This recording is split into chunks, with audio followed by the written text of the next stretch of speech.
Prime Minister Datuk Seri Anwar Ibrahim says national debt, including liabilities, has hit 1.5 trillion ringgit and steps must be taken to immediately address it. According to a Bernama report, Anwar, who is also Finance Minister, said the figure has exceeded 80% of the country's gross domestic product or GDP. He said the budget deficit is estimated at about 5.8% of GDP in 2022 and that this year's fiscal position won't be comfortable. During today's Budget 2023 dialogue at MOF, the PM said the economy is still considered soft. Meanwhile, debt service charges for 2023 amounts to 45 billion ringgit or 15% of national revenue, which is the maximum level the country can handle. He said his administration must accept the fact that it cannot be business as usual if it wants to be able to drive the desired economic growth. Anwar is set to present the new 2023 budget in the Dewan Rakyat on February 24th.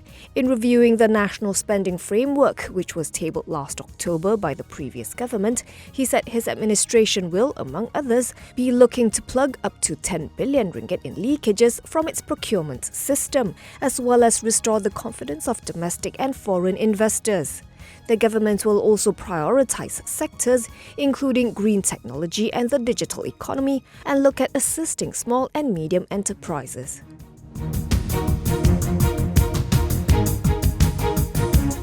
Randstad Malaysia says employees in this country can expect to see 3 to 20% salary adjustments, with high-growth industries like technology and manufacturing making more significant changes to their internal salary structures in 2023.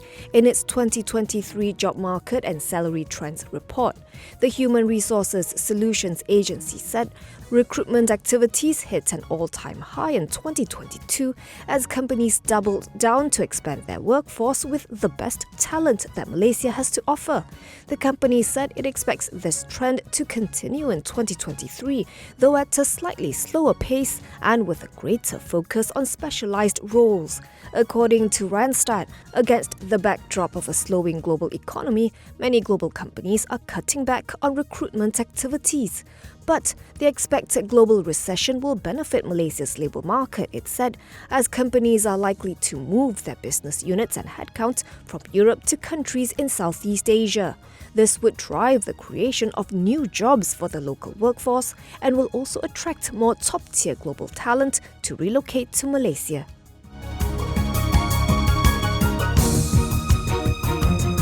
The Federal Court has fixed March 13th to hear the appeals by jailed former PM Datuk Seri Najib Razak and his son Datuk Muhammad Nasifuddin Najib regarding the respective income tax cases.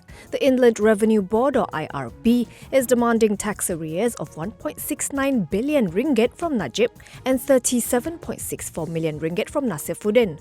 Two separate high courts in Kuala Lumpur had previously allowed summary judgments to be entered against the father and son duo, and this was upheld by the Court of Appeal in October 2021. In May 2022, the Apex Court granted leave to Najib and Nasifuddin to have their appeals over the summary judgments heard on the full merits. However, no dates were fixed for the hearing at that time. Then last September, the Federal Court granted a stay of the summary judgments pending the disposal of their appeals, to which the IRB did not object. The March 13th hearing of the duo's appeal will focus on 9 questions of law, which their lawyer posed to the Federal Court.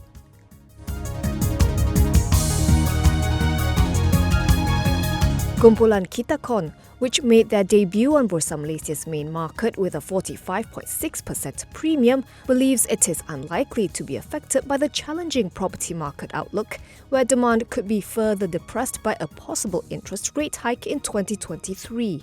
This is despite some investment analysts seeing an increase in the overhang of both residential and commercial properties, although the home price index has begun to soften last year. They warned any further deterioration in market conditions could negatively impact the group's revenue. Kitakon MD Tan Aki doesn't share the same view and told reporters that challenges ahead mainly affect urban condo serviced apartments. Kitakon is a G7 building construction contractor contractor involved in the construction of buildings in Malaysia. It constructs both residential and non-residential buildings for clients including Sime Darby, SB Setia, Tropicana Corp and EcoWorld Development Group. It was traded at 99 cents a share at the opening bell, 31 cents higher than its listing price of 68 cents. The counter ended the day at 75 cents per share, giving it a market capitalization of 375 million ringgit.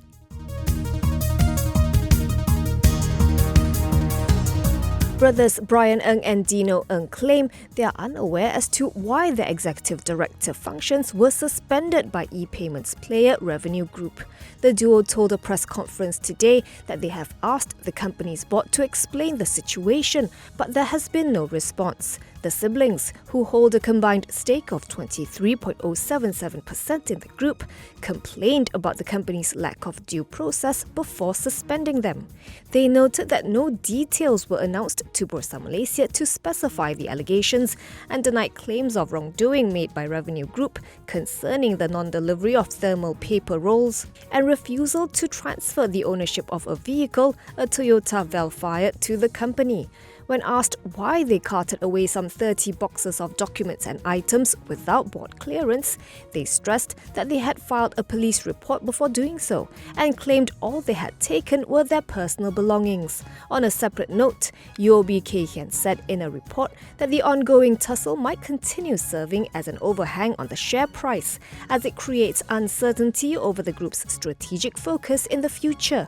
The research outfit gave a sell rating with a target price of 45 cents for Revenue Group. The counter closed 12% lower today at 66 cents for a market capitalization of 318 million ringgit.